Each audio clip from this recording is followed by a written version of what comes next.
a stick. That's literally what this. Hey, flower friends, welcome to the live gardening show. My name is Lisa Mason Ziegler, and I am so glad you're here today. How about this? Is this beautiful? I'll give you a closer look. Do you love this? We're going to learn more about that shortly here. Totally love this. And Suzanne did an amazing job making an arrangement out of it. That is so very, very fun. So friends, today's show is slam packed, right? We're going to look at which cool flowers I like to direct sow in the garden and how I actually do it. And I keep you weed free, by the way. We're going to take a look at the gorgeousness that's blooming here on the farm. I'm going to talk more about my new product that'll be coming out later this year and how you want to be on that wait list.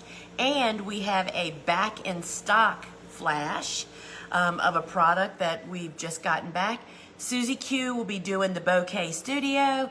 I'm doing that prize drawing for in-app viewers.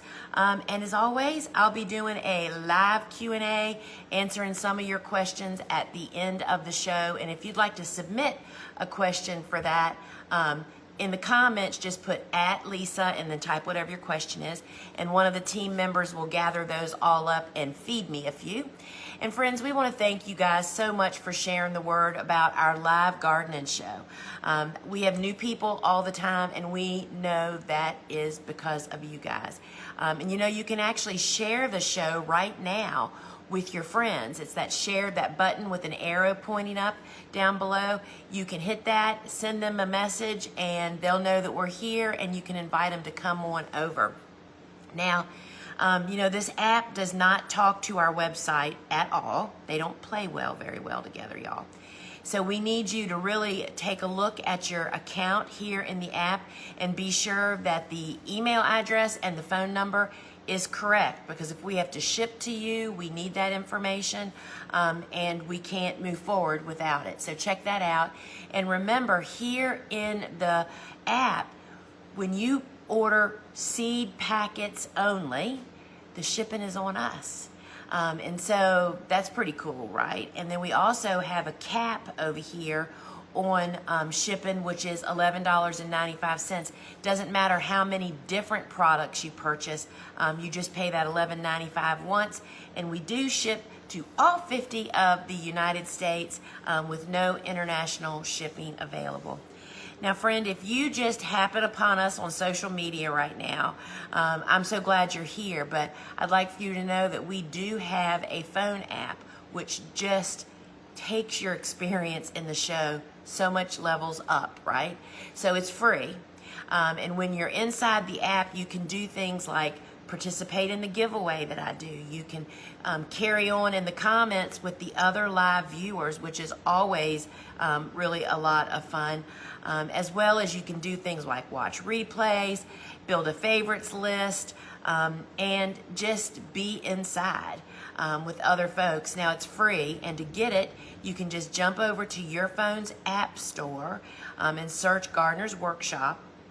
And we have two apps. It's the Shop app that you want to download. It's totally free. It'll take about 30 seconds, and jump right back over here, because we'll be right here waiting for you, right? We frequently sell out of stuff during the show. So if you go to put something in your cart, it says out of stock, be notified, I think it says. I would select that, because that means the team may be bringing more stock over from our big website. So be sure that you do that. And lastly, friends, if you're seeing people post the sunflower emoji, friends, that's our TGW family reaching out and sending us love. And those are our online course students, as well as I have a private club. I didn't know if y'all knew that or not. It's the Flower Farmer Club, and those are also my members that are in that special club together. So friends, this week we're doing it again. I'm giving a $25 store credit away to one lucky in-app viewer. And so if you hit that button at the top, you're not buying anything. It's just putting you on the list that we'll select from at the end of the show. And you do need to be here to actually claim your prize. So theme of the day is direct seeding cool flowers in the fall. First off, what are cool flowers? Cool flowers are cool season hardy annuals. They're like our spring bloomers, y'all, okay? So what is direct seeding? We use that phrase a lot around here. Direct seeding means that we are planting the seed directly outdoors in the garden. We aren't starting them indoors, right? And so some of the questions that I frequently get about direct seeding, or that people submit to us, they say things like, I missed my seed starting window for transplanting this particular seed. Can I direct sow it now instead? So 2 parts to that answer. First off, if it is a seed that can go either way, meaning it could be transplanted or direct sown, that could be a consideration. However, if you've missed your planting window for transplants, it's probably too cold out in the garden to actually get the seeds to sprout. That's the problem with direct seeding later in fall. The seeds need a period of warmth to know to break dormancy, right? So that's a consideration. How can I tell if a seed should be started indoors or sown directly in the garden? And that's just so easy, y'all. On every package of seeds that we sell, on the seed sales product page, in my books and in our courses, it tells you right here on the seed packet, you can see it says, it's highlighted, sowing seeds directly in the garden is recommended. This is Nigella. Cover seeds with soil. All the instructions to have success with your seeds are right on our seed packets. As well as we tell you up here in this corner, is it a cool or a warm? So you have no question, right? So there's that. Now, I only direct seeds in the garden in the fall. There are warm season seeds that can be direct seeded, but because of the weed pressure and because of the intense watering that those seeds would need to germinate, we just don't do it. So we only direct seed in the fall. And it's only those ones like Nigella that say it right on the seed packet. We don't make that choice. It's we share the way that you can have the most success with, right? It's not based on your convenience or my convenience. It's about the preferred method of the seed. And that just means that those conditions that are recommended are the easiest way to tell that seed to wake up and sprout, right? So when I sow outdoors, the cool flower concept is to plant your seeds outdoors in the garden in fall, 6 to 8 weeks before your first average frost. And what that means is when you plant those seeds, that 6 to 8 weeks, which is basically a runway to winter, okay? During that time period, that seed is sprouting and growing into a little transplant with great little roots before it goes dormant for winter, okay? Now, when I direct seed outside, and I learned this the hard way, y'all, skimping on seeds years ago, I always had crummy direct seeding experiences. And then I saw another grower and the volume of seeds that they sowed, and it's like, holy cow, this is the ticket. So I overseed. So let's just say a seed packet says that the plant needs to be like 6 inches apart in the row. That means that I'm probably planting a seed every inch or 2 inches all the way down that row. And you're gonna thin them, but you are gonna have a thick stand of seedlings to thin from instead of having lots of holes in your bed, which leads to all kinds of issues. And things happen to seeds. You know, insects, literally ants are good garden workers, y'all. Don't get mad at them, but they have been known to carry off seeds. We know birds, we know gully wash and rainstorms can wash them away. Stuff happens. Seeds are the least expensive piece of this whole process. You're better off to overseed, have a nice stand of plants, and then thin. And we thin in very early spring, not in the fall. So let's just say you plant them, you have great sprouting, you're just gonna leave them just like that all through the winter. And then when very early spring comes and they start to do some growing a little bit, that's when I thin them, when I know they've made it through winter, nobody's carried them off, eaten them to the ground, all that kind of stuff, right? And you have to water. When you direct sow, this is why so many people fail, me included, with direct sowing. We did a big experiment this year on the farm, and it proved true. direct seeding can be highly successful when you water every single day until everybody is sprouted and coming along really nicely. You also have to cultivate during that time. And it's much more time consuming than starting seeds indoors. So I'm going to show you, we're going to do a little pretending here. And so we're going to pretend that this is, sister, can you hold that right there? That would be really helpful. So we're pretending that this is like a bed out in the garden, right?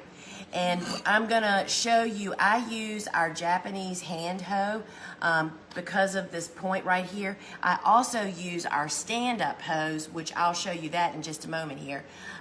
But the first thing I do is make a nice flat seed bed with not a lot of lumps and chunks and stuff and sticks in it. And then I take my hoe and I go down the middle of the bed to make my first of 3 rows. If you can't see because of the comments, just swipe right or left and they'll disappear. You can lift it up just a little bit. I wanted to see the dip. Nope, this way. There you go. So do y'all see that I just made this little trough right here, right? I'm not going to make, normally I put 3 rows in a 30-inch wide bed. And there'd be another one over here and one here. What does this do? First off, visually, you can see where you're going to plant your seeds. Secondly, you have a trough to water into without watering the entire bed, and it just makes it easier. So I'm actually, so you can see what I'm doing, I'm actually sowing zinnia seeds, y'all. They're the biggest ones that we had, and they're coated, but obviously zinnias are not, you're gonna have to hold it down just a little bit, sister. Zinnias are not a cool flower. Not right, or not, sorry, I interrupted myself. So what I typically do is when it's a seed, some of them are pretty fairly good sized seeds. You can do what I'm doing right now, where you just get a few in your hand and go along. And yes, this is the way I did 100-foot bed, y'all. You get really pretty good at it. And if I mistakenly drop 2 like I did there, I do not worry about stopping and getting it. So do you see that there's about a seed every inch or so? Now, if I were to be sowing, let's just try it, sister. Hold that right there. My hands are so sweaty, all the seeds are sticking to it. Stand by, y'all. All right, so I'm going to show you what I do. So these, you won't be able to see these, but I want to show you my finger motion. So this is Nigella. Can y'all see those little black seeds? And what I do is just pinch up a few in my hand, and I just rub my fingers back and forth. It's kind of what you do when you're putting salt on and you don't have a salt shaker. You're just going back and forth, and I'm moving my finger along. And that is the way that I sow seeds, literally, y'all. And then the next step is, should the seed be covered with soil? And the seed packet says, cover seed with soil. So what I would do out in the garden, if I was covering it, literally, I would go along. I'd have my stand-up hoe, y'all. I would not be bending over to do this job. And literally, I just covered it, and then I firm it. And when I firm it, you're just kind of reaffirming that trough, because then I'm going to, with a gentle waterer, sprinkler head on my hose wand, I'm going to just fill the trough up. I'm not going to flood it. I'm going to fill it with water, go down and fill this one, go down and fill this one, and then I'm going to do it again. And literally, that is planting your seeds. And then you're going to water every day until you have a nice stand of seeds showing. So who are these seeds that we will be planting this way? Giant poppy pods is one of them. This is a favorite. This one gets a huge flower, y'all, but the flower lasts less than 24. This is what we're growing it for. This big green fresh pod that people love. And then champagne bubbles. I will mention here champagne bubbles. I definitely oversow that one even more sometimes. And I don't thin these very much. They really grow well kind of clustered together. Can I interrupt you a second?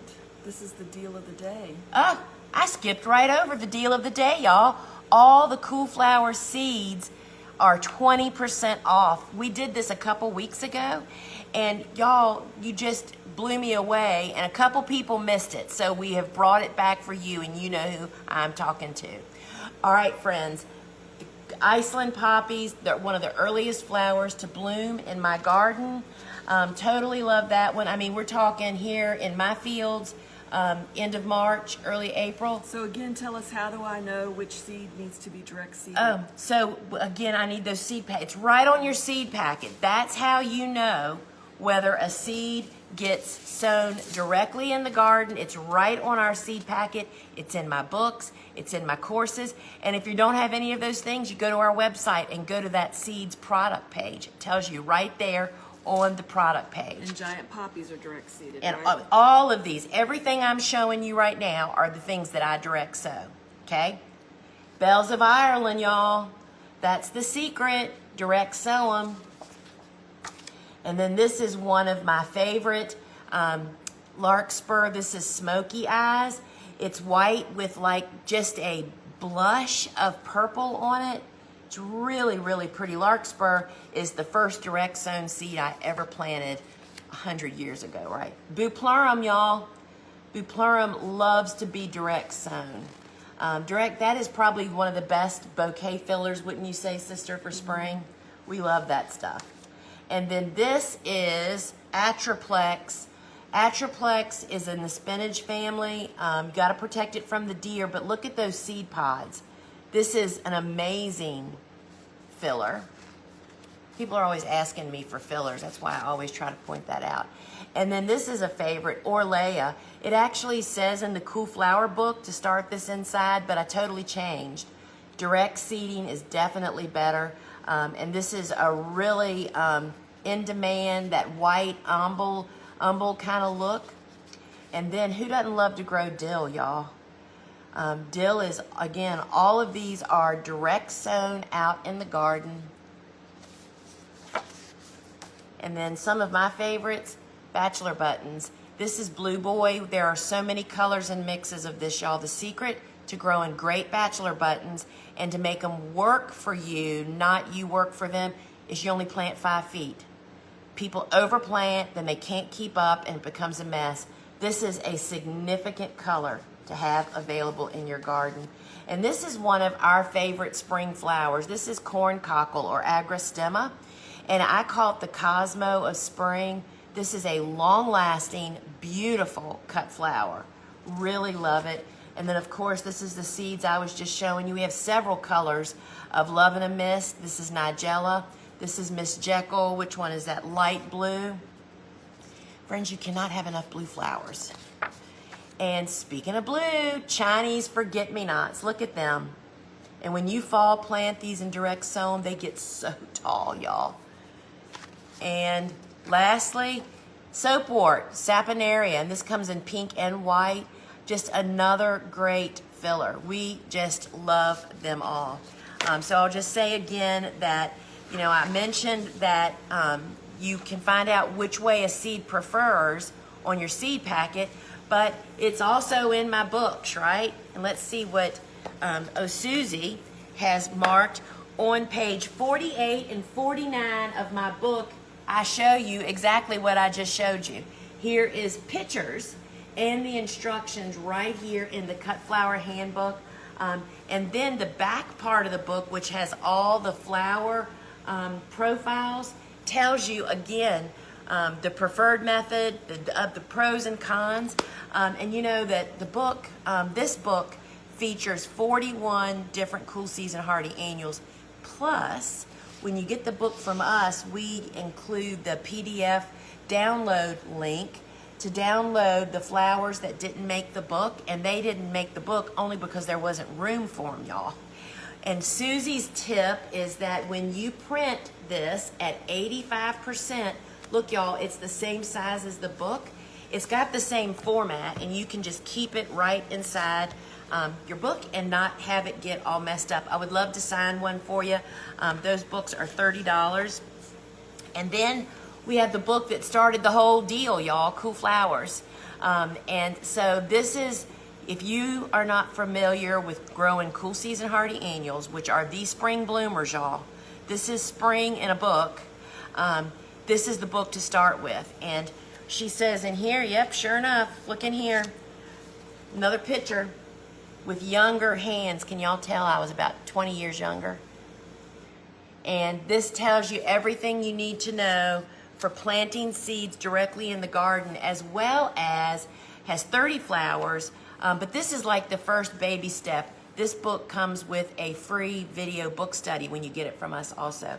So I would really love to share one with you. And you know, y'all, I have another Cool Season Hardy Annual to share with you, but it is not a cut flower, y'all, and it is cover crop. Has anybody ever grown crimson clover? It is absolutely beautiful. It can be so beneficial for your garden. You grow it to benefit your soil and habitat and to protect your soil. And so we plant, if you don't go below, this will winter survive down to negative 10 degrees, I think. So you would plant this on the same cool flower schedule 6 to 8 weeks before your first frost to allow it to get up and have a little bit of coverage so it protects your soil. And then we extinguish it, however you choose to do that, when it's in full bloom before it gets woody. This is really helpful. Chickens love it if you have chickens. And it's really a lot of fun to grow, and you won't believe how the birds absolutely love it. It comes in a 1/4 pound, a 1 pound, and a 5 pound. The 1/4 pound covers about 175 square feet. A 1 pound, 700 square feet. That would be like 7 by 10. No. Is that right? And then a 5 pound is 3,500 square feet. So this is a really fun one that's easy to actually plant. And now Susie Q is going to tell you about some of her favorite tools. First up, we have the Japanese hand hoe. You just saw Lisa draw on a trough to plant seeds in, but this is a wonderful weeder. This we put on the surface of the ground. You see, like this. We don't use it like this. That piles up soil. It also piles up weed seeds, so that when you're doing this next week, there's going to be more weeds for you because you're bringing up all those weed seeds. When you sink it 1 inch or so under the soil and draw it through this way, it knocks out all those seedlings and does not bring up a lot of extra seeds to germinate for the next week. It comes in a right hand and a left hand, and it's $29.95, and we use it for planting big plants, for drawing a trough for seeds, or for weeding even big weeds. It'll really put a hurting on a big weed. So everybody needs this. If you have a yard, you need it. If you have a garden, you really need it. All right, next up, I need somebody to pass me products as my sister walks off. Next up, we have our cushy kneeler. This is, I have a lot of cushions because I have bad knees. This is the thickest, softest cushy kneeler that I have ever found, and it's perfect for kneeling in the garden. I use it to work in the house, especially doing the baseboards or scrubbing the floor. And it's 15 by 20, 2 inches thick, lightweight, about 20 ounces. It's made in the USA, and you can use it while you're direct sowing your seeds when you're down there sprinkling them into your little troughs. It's $42.95, and it's a keeper. It's great for you and anybody that has any age on them. Trust me, they need that. All right, next up we have our label marker bundle.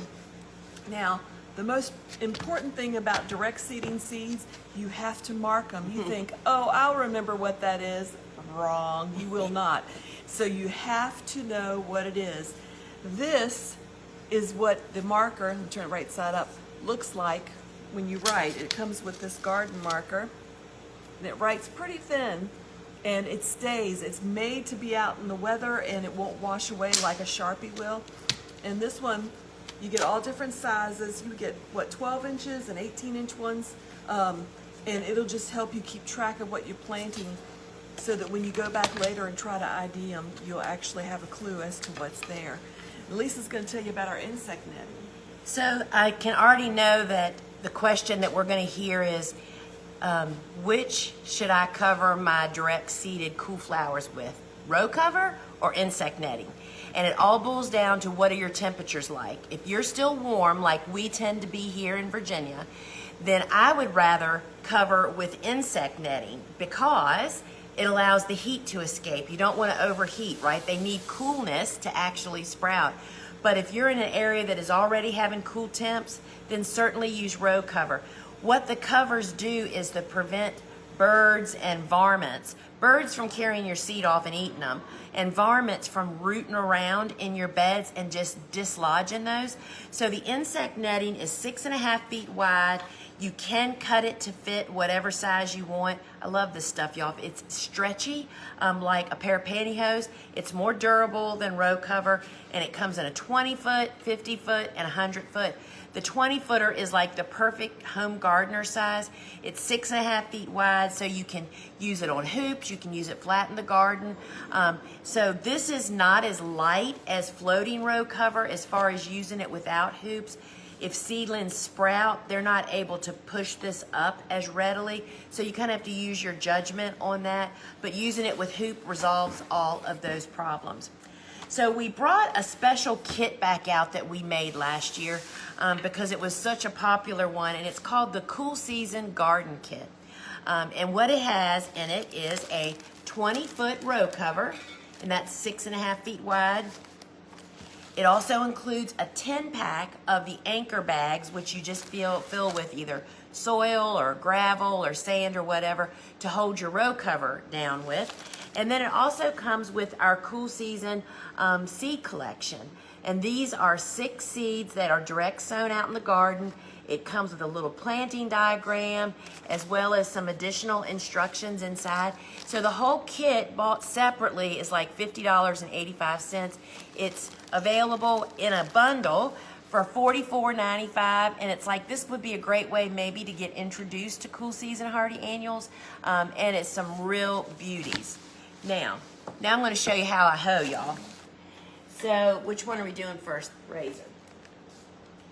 So the thing with planting seeds out in your garden means that while you're waiting for your seeds to germinate, the weed seeds are actually on fast forward because they're native seeds and don't need as much intervention as our flower seeds do, right? So they grow quicker. So you're going to have to cultivate. This is our razor hoe. This is literally one of mine. And so it's got a thin blade. I use both of these hoes. And this hoe I particularly use for thinning when it comes to very early spring as well as weeding. So what I want to point out about both of these hoes is if you'll notice I'm standing upright and I have thumbs up. I'll walk closer so maybe you can see it better. Thumbs up on the hoe handle, not like this. This is how most people tend to hoe. This hoe was designed for you to be able to stand up, put the hoe blade flat on the ground, and literally, I've dropped the hoe down. It's going to be about 1 inch below, and I am literally pulling it through the soil, taking out any weeds that are developing. Now, when I'm using this in the spring to actually thin with, because it is so thin, show them that one, sister. Because it's so thin, it's really easy to jump into a row and take out several if you need to. These are made in Switzerland, spring steel. We absolutely love, I've used these hoes for over 20 years, and we absolutely love them. Now this one, which literally, as you can see, is the hoe that I actually use. We couldn't find the sample head. This is a trapezoid hoe. And this hoe not only will take out weeds that are developing in your row or in your bed between your rows, this will actually even take out larger weeds like mats of chickweed, and it's just got a more aggressive hoe head on it. So if this blue line down here is your trough of seeds, I literally would drop my hoe in the ground and just pull it along. Doing this every 10 to 14 days until your garden goes dormant into winter. When you come out of winter, I'm telling you, you will have so few seeds, because one of the best parts of this hoe because you're skimming the surface and not bringing up fresh weed seeds from down below. So you literally run out of weed seeds except for a sparse few. So the stand-up hoe, the garden hoe, if I could only have one hoe, I'd get the garden hoe. But friends, we have the combo deal, don't we? The hoe set, where you get both of these guys. So You get both of these hoes, including the shipping, for what's 123 and 14. 123 and 14 is whatever $13 plus 123 is, including the shipping. Because what you don't understand is the hoe handles they would ship together but separate from the heads. And so it's 2 parcels. And these are tools that your kids will be figuring out what to do. Totally love them. Never bend over again, which is what I specialize in nowadays. And oh, thank you. So on the actual products here in the app, if you want to see the video, you can watch it again on there. And there's also video of me out in the garden. Go ahead, sister. All right, next up we have our favorite gloves. These are our garden gloves. We live in them. I live in them at home and here at the farm. They fit like a glove. That's the way you want them to fit. They are nitrile and they're lightweight, so they breathe really well when it's out in the warm weather. I have a large hand for a woman, and this is a medium. They're kind of unisex sized, and these come extra small to large. And they do come in colors, but you don't get to choose. We choose for you. But you can get a single pair for $8.95 or a 4-pack for $31.96. Get the 4-pack. If your dog carries one off, you're going to be sad, so always have a backup pair. But they last. Just hand wash them on your hands and hang them to dry, or throw them in the wash machine with your blue jeans. But again, hang them to dry. Love these gloves. So I'm not going to demo today, but I want to remind everybody that we have our soil block maker kit. And first off, look at my gorgeous snaps, y'all. This is 60 snaps on this little tray. This is the 3/4 inch block. I sowed 1 seed into each block, and it grows up in that block until it gets planted out in the garden. And here's the kit. It comes with the small blocker, and these are the original Ladbrokes. We import these from England. It includes my Seed Starting Made Easy course. This course walks you completely through starting, growing them up, hardening them off, getting them out to the garden, as well as sowing seeds directly out in the garden. And so that is lifetime unlimited access to that course. And when you purchase this kit, you can select from either 3 warm season seeds or 3 cool season seeds. You make that selection. It comes with 5 of those trays that we just saw that hold 60 sets or 60 blocks. The seed pan, the toothpicks, our little toothpick holder, and the plant IDs. And it includes a bag of our ready-made blocking mix. This bag makes over 600 of those little 3/4 inch blocks, y'all. So you get all of this for $89.95, and it's just a great way to get started soil blocking. So don't miss out on that, and that would be $11.95 shipping. And remember, you only pay that $11.95 once.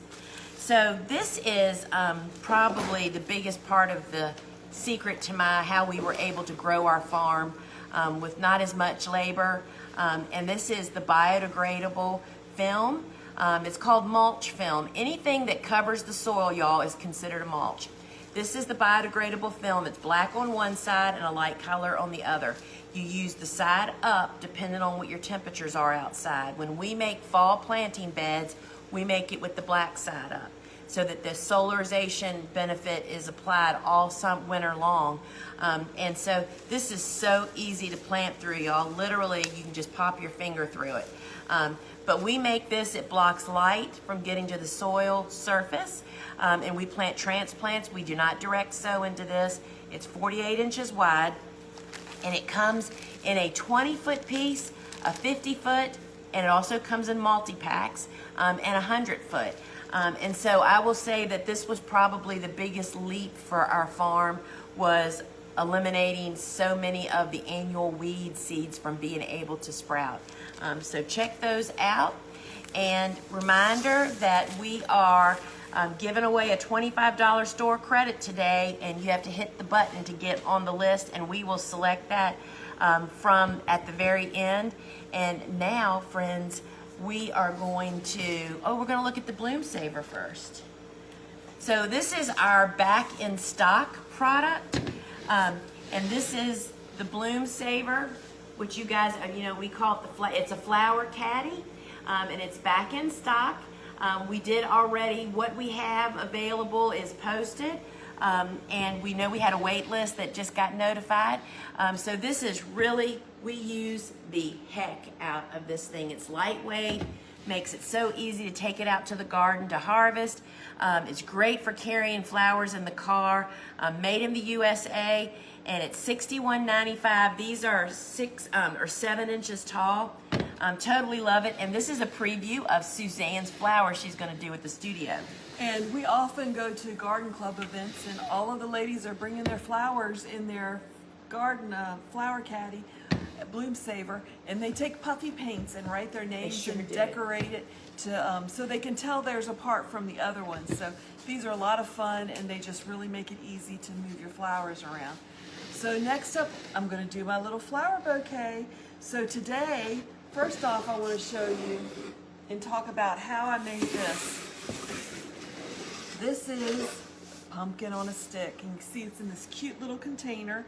And what I did is I took the floral crumple wire, floral netting, and I cut a piece and I balled it up and stuffed it inside of here. And look how well it's holding up these heavy stems. They just stuck right where I wanted them to.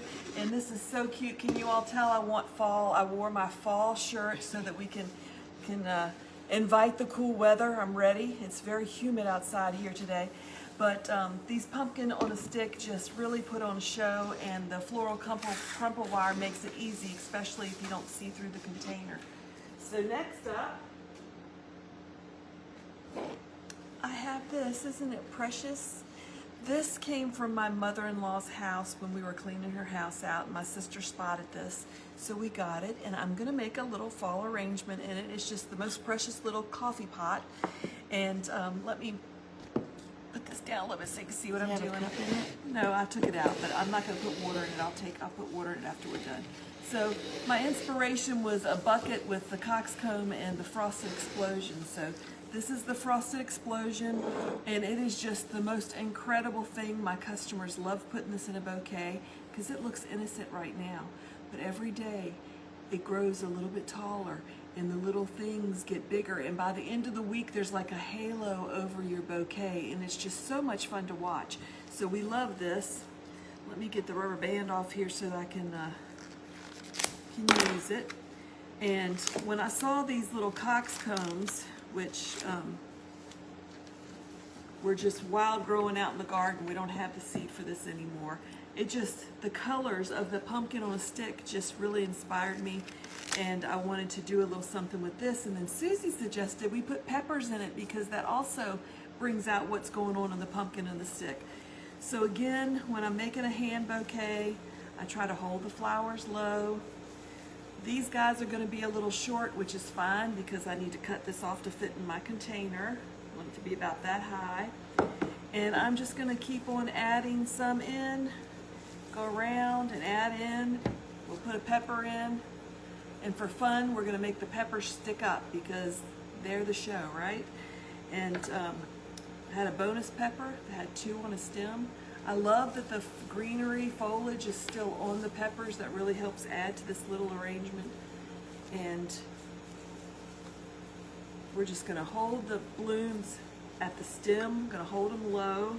Get that out of the way a minute so I can back up so you can see. And I just keep adding in around on the sides until I like the way it looks. This probably would dry pretty good, wouldn't it? Probably so. Of course, the frosted explosion is going to be this tall by the end of the week, so but it's really, really fun. You know, I still remember that one customer that had our bouquet subscription service, and I happened to walk back in the back of their office, and there, hanging on the wall, upside down, were all of her weekly bouquets. I mean, that's what really told me that you don't have to worry about is it dryable or not, you just try. Mm-hmm. And that would be one of them, I think, sister. That would be that would be really pretty. So this side over here. Yeah, it is. That's right. And I have been outside in the garden harvesting early when the dew is on this. And it shines in the light, and it's just like ice. It's like icicles flurrying, sparkling. It's just incredible. Just really love this.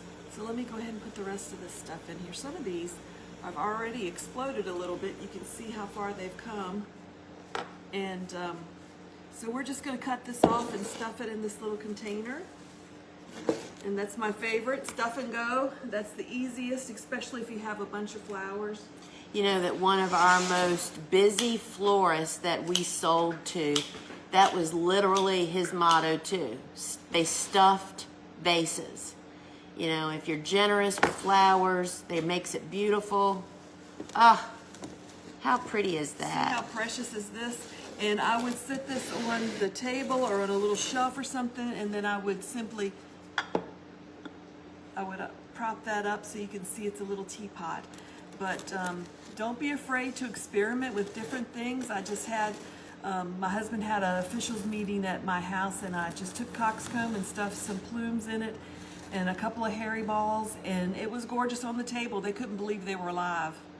Go figure. Those are good conversation starters. Exactly. So just don't be afraid to use something other than zinnias and sunflowers. There's lots of other fun combinations that you can use. No, these are all warm season flowers. We have the rooster pepper and, like I said, some no-name coxcomb and the frosted explosion grass. They're all warm lovers. So I do have today one cool flower in bloom, which I'll point it out when we get to it. And so now I'm going to run us through our flower harvest, which is really quite beautiful. Something about August and September's harvest, it seems like the colors get more vibrant. And whenever we start this, we always mention about storing your seeds. Keeping your seeds cool and dry. Cool meaning like inside your home, 60 degrees, 60 to 70, or in a refrigerator. But the thing is to keep them dry with a desiccant pack to not allow condensation to contaminate your seeds. These come in a 2-pack for $2.95 or a 10-pack for $9.95. And this is just one of those things you want to have in your toolbox, right? So that you can know that you're going to be able to store your seeds and keep them dry. So let's start off with the star of the show today, right? So this is pumpkin on a stick, and pumpkin on a stick is actually an eggplant, y'all. It's an ornamental eggplant, and I'll move that closer so y'all can get a really great look.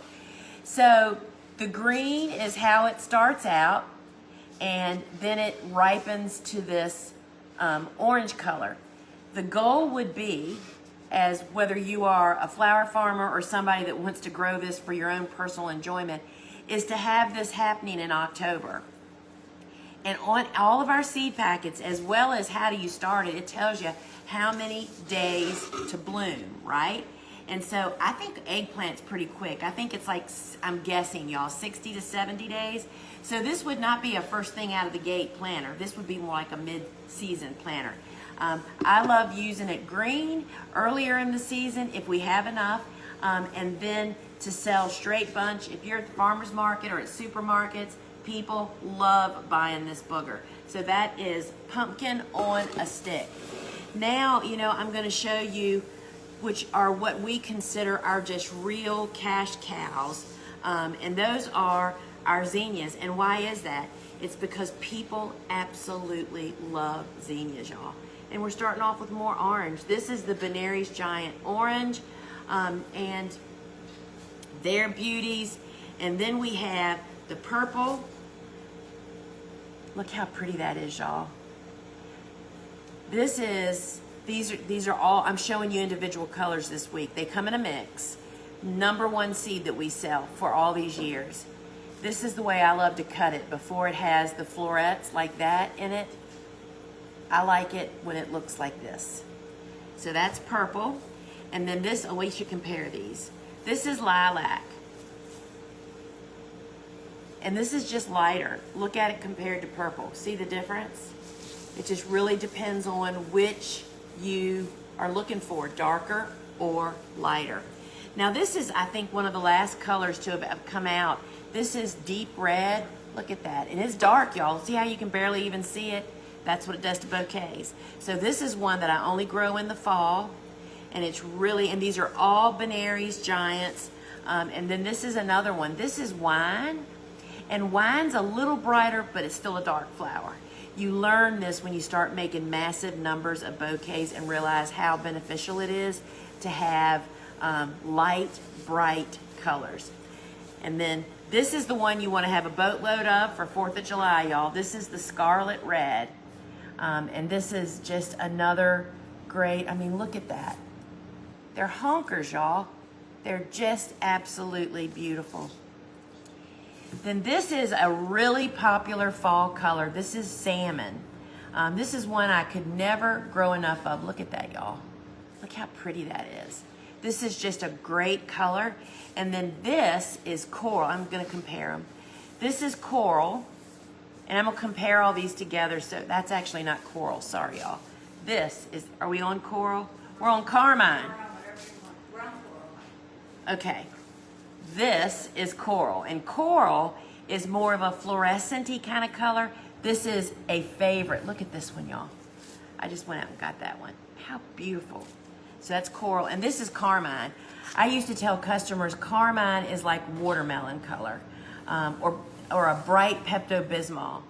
And so here are these three colors together. You can tell there is definitely a difference. When you see them in person, you can tell that, but these are all great colors for fall. And then there's just plain old bright pink. This is like baby shower pink. Love this. And then the color that's good any time of the year, and that is yellow. And this is how I like to cut it, y'all. See how it's green, still a little bit on the inside? And yellow is just brighter and makes everything pop. Sorry, we're doing the white first. And then this is one of my favorites. This is white, y'all, but can you see the green tinge? I'll bring it in closer. That's because of how immature. That's the way I like to cut them. White gets dirty really fast, just like yellow. And white is, we just never have enough white. And then there is the true lime green Veneris. Love these guys too. They're smaller, they aren't giants, and they are not in the mix. And then there's this. This is the Oklahoma mix, which is also Veneris, but these are much smaller.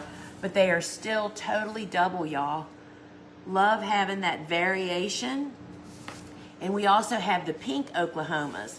And look at all the different color shades that are in there. Really, really pretty.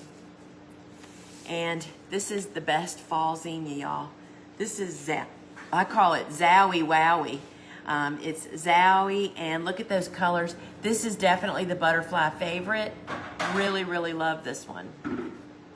I don't grow this one for spring, y'all. I grow that goes in our 2nd and 3rd plantings.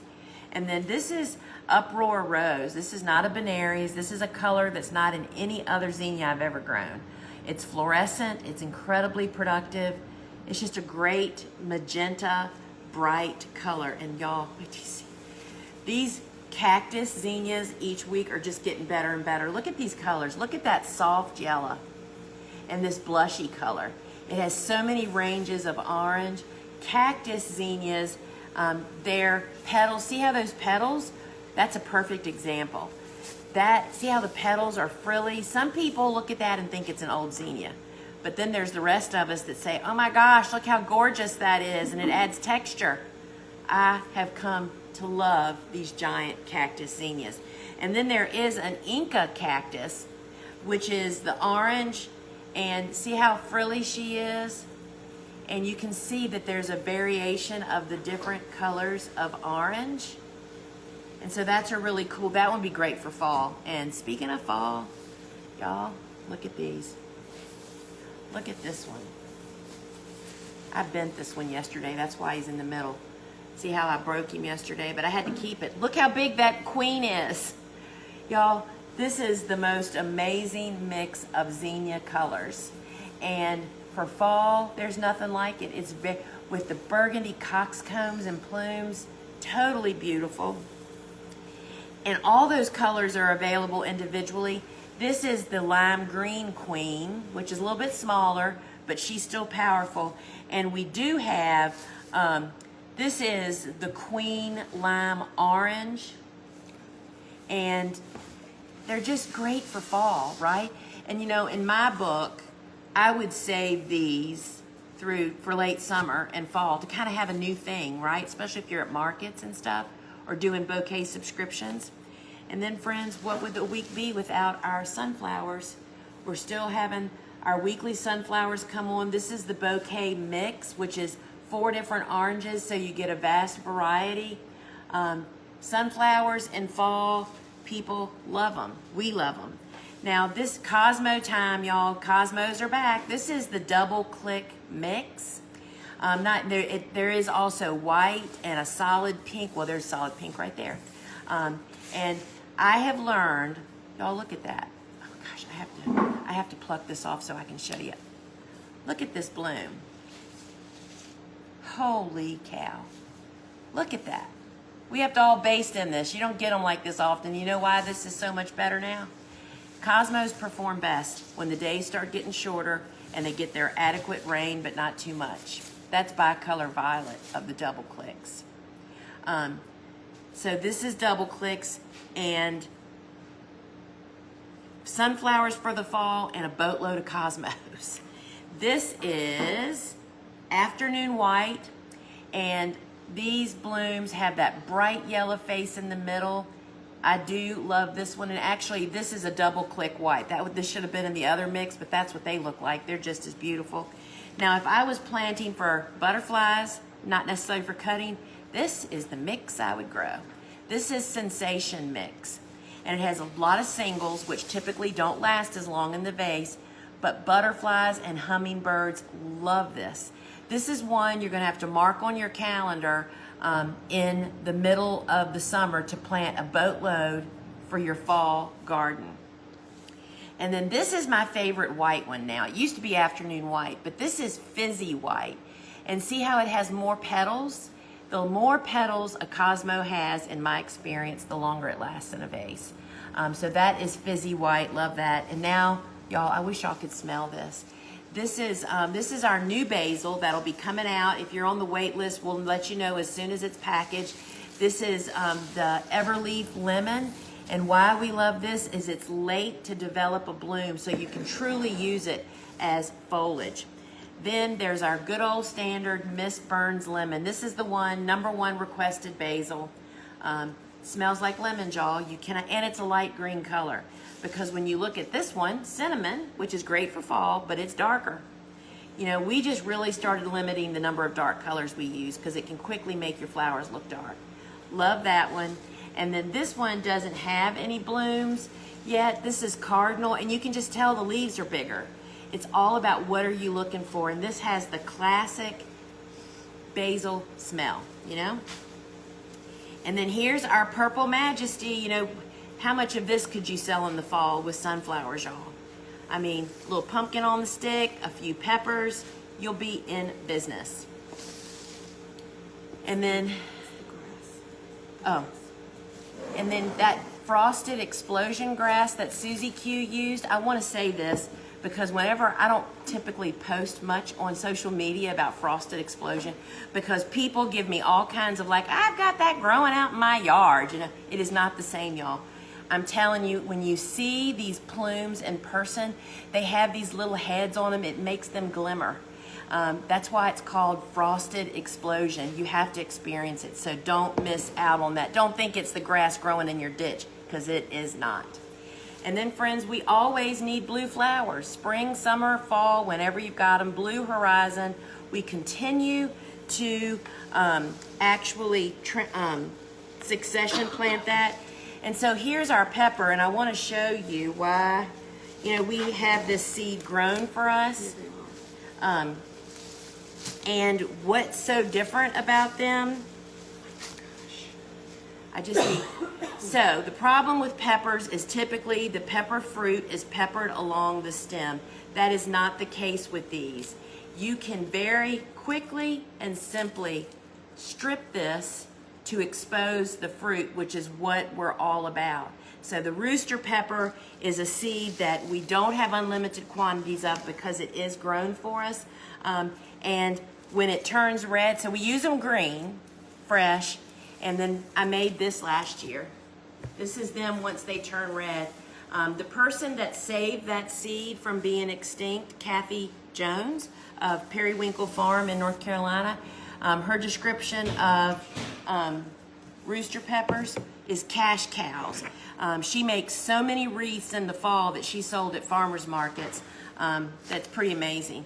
So here's a cool flower, y'all. This was planted last fall, and it's just blooming now. And I'm telling you, if we'd have pinched it, it would be blooming even later, which is what I would want. This is Helenium Red and Gold. It is an amazing bouquet filler. It's perfect fall colors.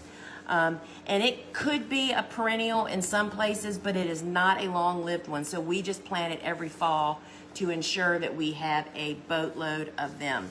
And then look at this, y'all. Mahogany Splendor. Splendor, I always say it wrong. This is purely foliage, and again, it's dark. Plant 5 feet of it. It's incredibly productive. It's really beautiful. Kind of looks like a Japanese maple. And y'all, we are in marigold time. Marigolds are like cosmos. They'll bloom all summer, but they love the fall. This is the gold color. This is cocoa gold. We love them all. And then, of course, orange, y'all, my favorite.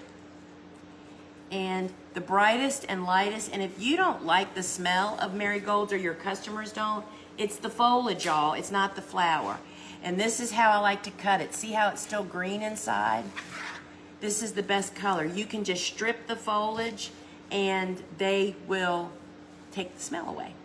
And so here is another custom seed we had grown. This is Jura Salmon. That's a great color, y'all, particularly for fall. This is good all season. Spring and fall particularly. That is a really great one. And then the Kramer series, which is the best series for drying. This is the rose color. These with those queen zinnias, I'd be digging that. Look how pretty that is. And then this is the burgundy Kramer. See the difference? This is much lighter. And this is the burgundy. They hold their color the best when they're dry. And then for fresh use, we have the Kurumi. They call this rose too, but it's like hot pink, y'all. This is like Pepto-Bismol or watermelon. This is the greatest color to have all season long to make your bouquets just really pop. And then here is, and these are all branchers, y'all, by the way. This is Chief Persimmon, which is obviously great for fall. Love that stuff. It has beautiful foliage. Then this is Kurumi, I'm sorry, it is Kurumi. Orange red. This is the most productive coxcomb I've ever grown. These are whoppers. I don't like for them to get this big. They just aren't very useful. They're kind of fun, you know, to maybe have a couple, but for use in bouquets, you're looking for more like this. So that is the orange red. And then this is really similar. This is, see the color is very similar. This is one that's called Higyoku. Has a great growing habit, and it is available with green foliage or red foliage, and the color is a little bit different. I grow them all, y'all. And then look at this one. This is a single stem. That means one seed, one stem, one flower. This is the Act Green. Look at that color. It's useful anytime, anywhere. It's so cool, right? We really, really love that one. And then if you're new to coxcomb, and all of these, by the way, are all warm flowers, right? We're in the middle of summer. This is what's growing now. This is the coxcomb mix. Look how beautiful that is. All the colors are in here. If you're just starting out, this is the one. This is the one to grow. Then the other popularity is the plumes. This is High Z. Love this one. Has a maroon zoom stem. And look at these blooms. They're just really funky. I really love them. And look at this, y'all. This is Flamingo Feather. Look at that color. This is just a great color any time of the year. And you know, I like to cut it when it's still green on the tip. Love this. And then these are our Texas plumes. This is another specialty grown seed for us. If you could only grow one mix of plumes, this is the one. They're this tall, like eye level for me. It has a vast number of different colors. They're big. They're really beautiful. And then my second favorite is Sunday mix, y'all. Look at this. Sunday, the difference between Sunday and the Texas is Sunday has these vivid colors. Look at, there's orange, there's yellow, there's shrimp, pink, and then there's a bright pink one in here somewhere. There's several different colors of pink. This is just a great one, but they are shorter. They're still tall enough, but they're not as tall as the Texases. And then we're doing a bunch of drying. I don't know if y'all can see, Suzanne has hung so much Gumphrina up there. And these are the little bunches that we've, actually this is multiple bunches, right? But let's see which one. Let's do Audra Pink first. So these were cut last week and they've been hung. This is the Gumphrina Audra Pink. This is what you should do with your Gumphrina if you have a boatload of it and you just can't use it for whatever reason. We make these little bunches so we can use them to make wreaths and stuff during the winter. So that's Audra Pink. Then this is the bicolor. Look at that. Is that not the coolest? That is so fun. And then we have the pastel mix, which is a mix of these three. So you get all three of them in one, right? And then there's the Audra Red, purple red. This is that hot color purple, which is great for bouquets fresh, but it dries just as beautiful. And then my favorite, the white ones, y'all. The white is just the best. The Audra Habit is so easy to harvest. And then this is the Gumphrina mix. Now these colors of the hot pink and the red are available separately here in the app. The orange is not. The orange is only available in this mix. And so this is a bunch of little bundles. Can you see that? Because we keep these hanging so that they stay up, they don't droop, right? And so Gumphrina is really useful. And y'all, I went out and risked my life in the tunnel to cut Hyacinth Bean and Love in a Puff because the bees are really happy out there and they didn't want me to take anything. So if you've never grown Love in a Puff, this is not hairy balls, y'all. Look at this. And it's a vine, so you have to grow it on a structure. And then this is Hyacinth Bean, and it gets these like sweet pea-like flowers, which don't last but a day. But then they develop a purple bean pod that you can actually eat. These are amazing, Jack and the Beanstalk, fun out in the garden. It is a total bee favorite.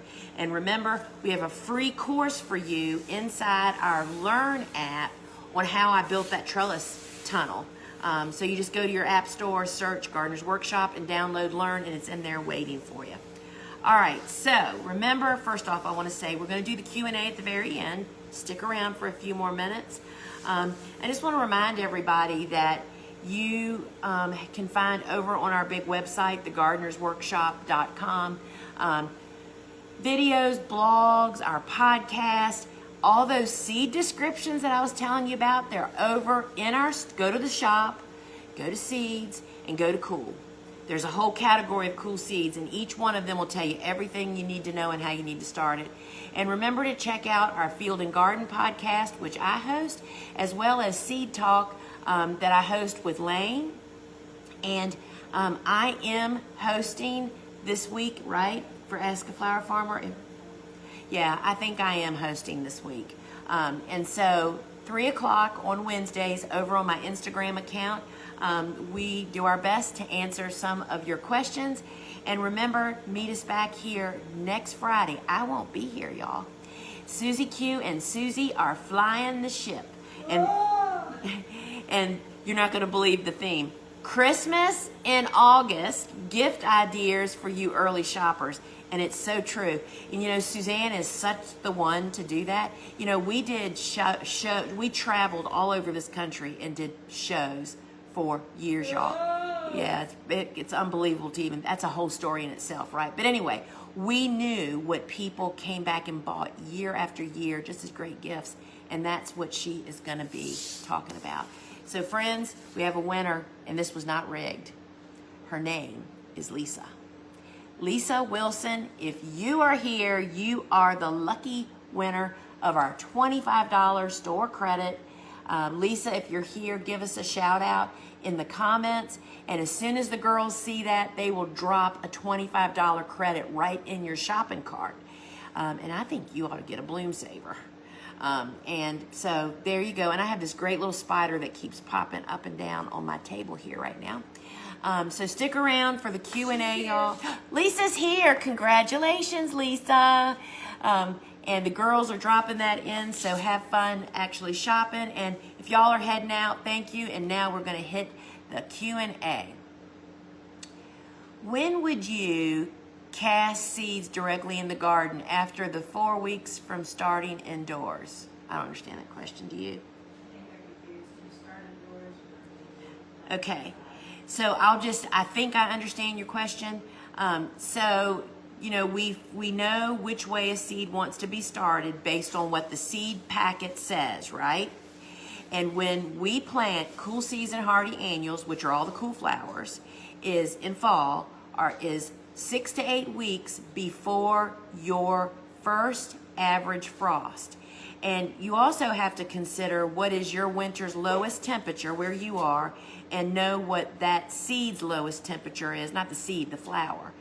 So you can't just plant everything. You have to figure out what'll survive your winter. But back to the point. So 6 to 8 weeks before your first average frost, and I'll give you my example. Mine is mid-November is when my first average frost is. So I typically would plant between mid-September to October 1st. And during that window, I will be direct seeding those seeds that prefer that method. And during that same window, and even on the same day, I would be planting the transplants that I started weeks before to have them ready to go in the ground that day. They both use that 6 to 8 week runway up till frost when they go dormant. The plants that you planted become established and get snuggled in, and the seeds you planted sprout and grow into a small transplant, and then they go dormant. So I hope that helps. Can you cover crop in the areas where you have seeds overwintering? No, you cannot. My pepper plant is really tall, but when do the peppers form on it? Are you talking about rooster peppers? So ours are just now coming on. I mean, they're there, they're developing. And if you don't get any fruit, I would look at, did you get pollination? Is it in full sun? And those would be my questions. Am I too late to plant more zinnias? Are you still planting more zinnias? Again, you can look right on your, and I happen to have a zinnia pack right here in front of me. Right on your seed packet, it says 75 to 90 days to bloom. So that means 75 to 90 days from the day you start the seed. That's how it needs 3 months. And then you throw in that it's fall and it's cooler, which makes them grow slower, and the days are shorter. So if you don't have 4 to 5 months before your first frost date, I would say yes, it is too late. I'm not planting them either. I don't have any luck direct sowing celosia. What am I doing wrong? You need to start them indoors. We don't direct sow those either. It's very difficult. Although, I take that back. You know, I did this. You have to go check out on my YouTube channel, Planet Pink, Part 1. We direct sowed the Planet Pink seed collection, and we started transplants. And they all got started on the same day. I direct sowed them all. And we did have great germination of the celosia, of the zinnias, the basil, and whatever else, cosmos. But it took me covering them. It took me taking the cover back off every single day, watering them, and covering them back up to keep creatures from getting in there. And it does work. That's why we start them inside normally. Direct sowing is far more work with less success for people. That's why we start everything we can indoors. When you were selling commercially, did you strip your marigold foliage to avoid complaints of the smell, or did you find people like it? I've been stripping mine, curious what you did. Depended on the customer. So I had one, my biggest customer would not take marigolds. Because, you know, all it takes, and I understand it, to have one customer complain about the smell, meaning his customer, not my customer, and he'll never use them again. When you get bigger and busy, you just don't have time to mess with that kind of stuff. It's like, if there's complaints about it, drop it. It's not that it's a bad thing, it just doesn't work for your business, right? So my other big customer loved marigolds, and he would warn his customers, say, hey, do y'all like marigold smell? Because he did a lot of big lobby work So you asked. So no, we did not strip it. I would have charged 10 times more for a bunch if I was stripping it. You cannot, in my opinion, be making any profit if you are stripping all that foliage off, unless you're selling them for like 30 bucks a bunch, which I doubt you are, right? So yeah, that's way more work. Zone 9A, 10B, they are predicting a colder than average winter for us this year. I want to try larkspur. Any tips for growing it in a warmer zone? So yeah, so that would be awesome if you're going to get colder. So you would plan to direct sow your seeds or to plant any cool flowers 6 to 8 weeks before when you think your coldest period is. Because what you want is you want your soil, you want them to grow into their season, right? So you'd sow the seeds 6 to 8 weeks before that coldest period. Let's just guess and say for you that'd be mid-November. And you sow the seeds, and then you would get cold and they've sprouted and become established. So that's what I would do. And I would plant transplants, not of larkspur, but of any cool flower, and direct seed at the same time. And you really don't have the option to very early spring. There's just not enough cold period for them to be cool enough to be happy to grow well. So I hope that helps you guys. Remember, see you back next. I do a Wednesday night show at 8. I do a Friday show, and then I usually do a pop-up show, which means it's unscheduled. And so be sure that you turn on your notifications here inside the app if you don't want to miss it. And friends, thanks for joining me here today. And until we meet.